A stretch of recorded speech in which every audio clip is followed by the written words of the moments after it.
When does disadvantage become destiny? My life's work has been consumed by this question. I was born and raised here in Florida to parents originally from India. And in one generation, my family lived the American dream. Out of gratitude for everything I have been given, I've committed my life to service, to make that American dream that my family experienced more within reach for others. After college, I became a teacher in high poverty schools. And at the age of 28, I became a high school principal in Harlem. And I started that high school to prove how much more is possible for our people coming from less. 86% of my students lived below the poverty line. And we got 100% of them into college with $1 million in scholarships.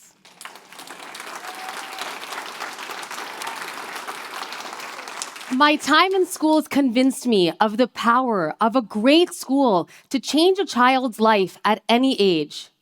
And yet, I also learned that in a child's learning journey, there are key milestones that indicate whether their disadvantage will become destiny or whether that disadvantage will simply stay a circumstance. So when is that first milestone? It's not high school graduation. It's not even in high school. It is in the 3rd grade, and whether or not a child can read. And yet, today in the United States of America, 3 out of 5 4th graders are reading at grade level. So why is 3rd grade that milestone? Well, up until that point, kids are learning to read. But after the 3rd grade, they read to learn. And that shift changes everything. Because from that point onwards, every single subject depends on it. And so does that child's trajectory. Children who don't read at 3rd grade are 4 times more likely to graduate high school late. And that gap adds up to almost $1 million of lost earnings over a lifetime. Now, that's not just income lost. That's potential. Potential our people and our country will never realize. In our economy, we talk a lot about labor and talent shortages later in life. But the truth is, we begin creating them right here.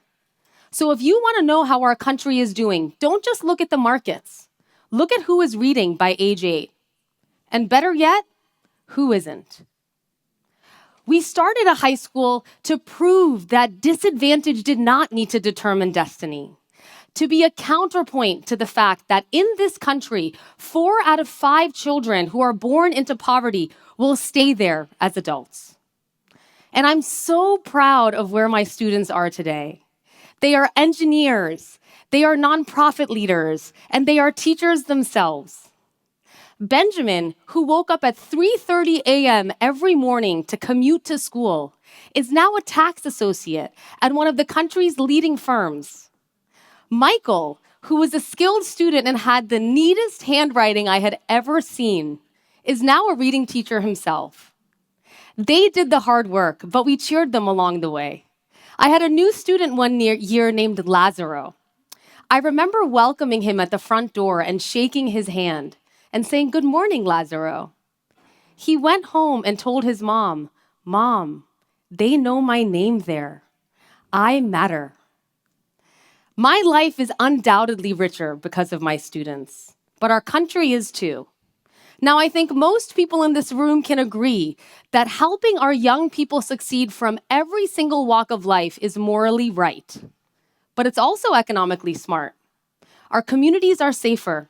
Our economy is stronger, and our overall quality of life rises. If the military is our defense, education is our offense, and offense is how we move this country forward, especially in these changing times.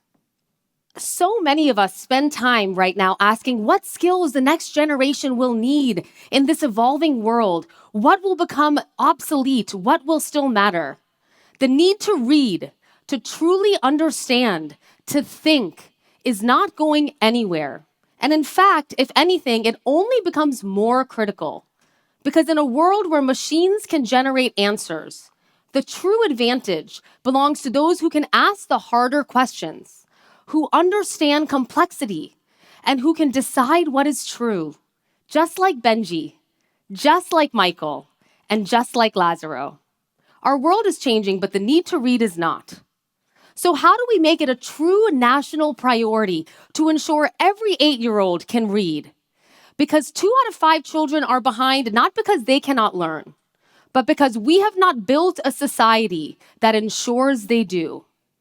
We would never accept a country where only some people had access to roads and electricity. But every single day we accept a nation where not every child is set up for what the future will ask of them. So what will it take to make it a true priority? What if we posted reading proficiency the way we track inflation and unemployment rates, not just as an education statistic, but as an indicator of whether we are going where we are supposed to? Because if we saw that data, if we had to confront what we are willing to accept, we wouldn't look away.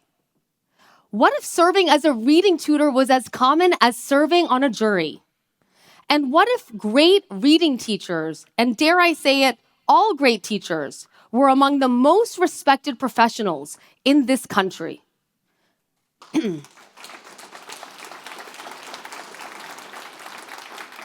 Because illiteracy is not just an education issue. It is an economic and moral imperative. And what we do says something very important about who we are. Whether we accept a world where a child's disadvantage could determine their destiny. Whether we accept a country that settles for what could have been. I want you to think about a child whose life could have been different with access to an excellent education. What could they have become? How could they have grown? What could they have moved past? What if that child was you? My life story has taught me that the question is not whether this is possible. The question is whether we have the conviction to make it possible, to take 1,000 no's and turn them into a yes, like we did in building a college-going high school in Harlem. This is up to schools, it's up to government, but it's also up to you. Because this only works when more of us break out of our screens and into our communities, into our classrooms, and into the lives of our precious children. So my challenge to you is to tell you to take what you're best at and put it to work for our country. If you work in tech, build tools that help a child practice, not just scroll. If you work in data, make it impossible for our communities to not know how our children are doing. And if you are starting your career, don't just ask, what job do I want? Ask, where am I most needed? This is a choice, and it is our choice to make. And when we make it, when we commit, our country will be a place where disadvantage never determines destiny, because we will. Thank you.